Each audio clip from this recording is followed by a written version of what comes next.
de estructuras. Vamos a ver ejemplos usando Power BI y R.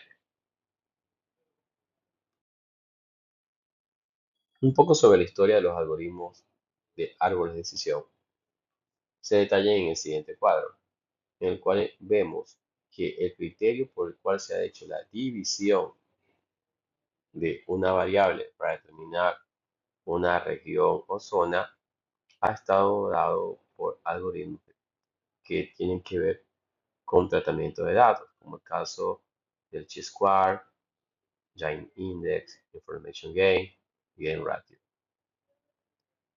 Y la evolución se ha dado conjuntamente pasando no solamente de algoritmos de clasificación, en el caso de Shade, sino a CART, en el cual ya se agrega la regresión como elemento adicional, o sea, clasificación y regresión. De ahí hemos tenido unos avances muy interesantes usando el IE3, el C45 y el C50. Para tomar un ejemplo del caso IE3, que tiene su paper dentro de una de las revistas de Machine Learning que fue publicado en el año 86 como Induction of Decision Trees, podemos determinar que en este paper aparece dos cosas importantes. El primero es una tabla, o sea, ya estamos utilizando tidy data, filas y columnas. O sea, aquí tenemos cuatro atributos y una variable predecir que se conoce como clase. Y en el árbol, en este caso una estructura simple, podemos determinar que es un resumen de lo que está en la tabla.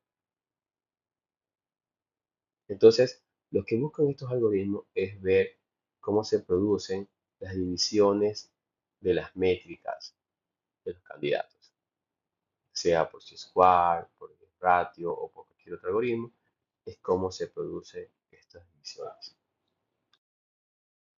Veamos este ejemplo. Miren cómo en la animación trabaja el algoritmo dividiendo las variables. En el lado izquierdo tengo dos variables, ingreso y size. Fíjense ahora cómo comienzan a determinarse cada una de las zonas. Y eso es lo que busca el algoritmo, dónde producir la división. En X ha hecho divisiones entre X1 y X2. Y en Y también dónde producir la división. Pero ¿qué división es más efectiva? Donde se está determinando que 1, 2, 3 o 4, dependiendo del valor de la clasificación que se esté realizando en este árbol. Y finalmente obtengo el árbol, como un resumen de las reglas de las diferentes zonas que existen, en este caso bidimensionalmente. Y de aquí viene ya la extrapolación a el conjunto de variables que pueda tener un dataset.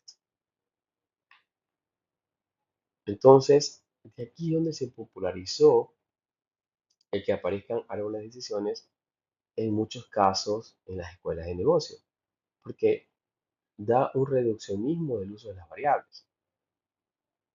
Comenzamos a aparecer que es importante obtener el árbol de decisiones dentro de procedimientos, de métodos. Es justamente porque se simplifica el montón de datos en reglas simples. Una de las cosas que hay que cuidarnos es no llevar al modelo a zonas en las cuales posiblemente existan errores. Los datos, al momento de ser tomados, siempre van a tener algún tipo de error que no depende de la ejecución en sí del proceso, sino más bien que son elementos aleatorios.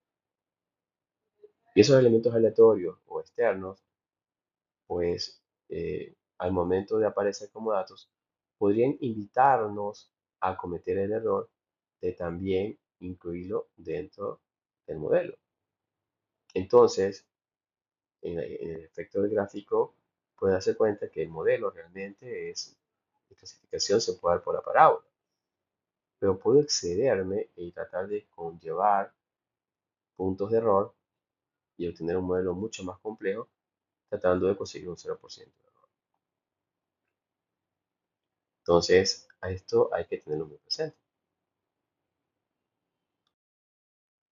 Veamos el siguiente ejemplo usando árboles de decisión en Power BI. En Power BI yo tengo una opción en la parte de visualización llamado Decomposition Tree. Esto me invita a ingresar dos variables. La primera variable es una variable en la cual yo pongo la variable analizar, la que quiero predecir. Y en la siguiente parte, en cambio, voy a tener las variables que quiero que expliquen el modelo, que expliquen el área.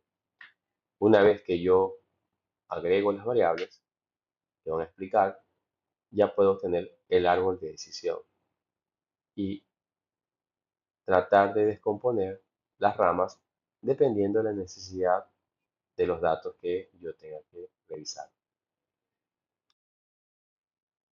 Lo interesante, fíjense ustedes, es cómo el resultado del árbol propone justamente una reducción de variables.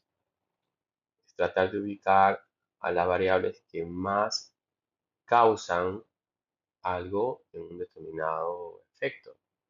Entonces, vamos a encontrar que al momento que pongo las variables, se van a presentar las variables que interpretan más el comportamiento de la variable a analizar de forma sucesiva. Y las que más aparecen a la derecha ya son las que menos incidencias tienen. Si nos vamos un poco a la programación dentro del C5.0, vemos el siguiente caso utilizando el lenguaje en R. En este caso voy a utilizar la librería C5.0 y la función que viene en esa librería se llama C5.0. Aquí hay que agregar dos argumentos. En el primero son los atributos. Voy a usar el caso del dataset de Iris con sus cuatro primeras columnas. Y en el segundo argumento del C5.0, en cambio, la variable a predecir, es decir, en este caso, la columna 5 de Iris. Ejecuto la función y lo voy a guardar dentro del modelo 5.0.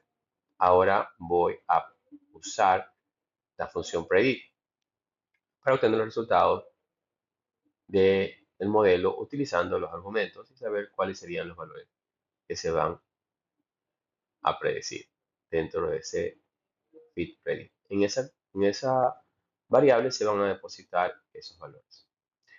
Y para visualizar el árbol, que es una cosa muy interesante porque pedagógicamente permite ver cómo está el comportamiento de los datos, utilizo el método C5 Fit Predict Plot del modelo C5.0. Fíjense ustedes en la derecha, tienen el resultado. En este caso, se genera un árbol en el cual la primera división que produce es en la variable petal a la altura de 1.9.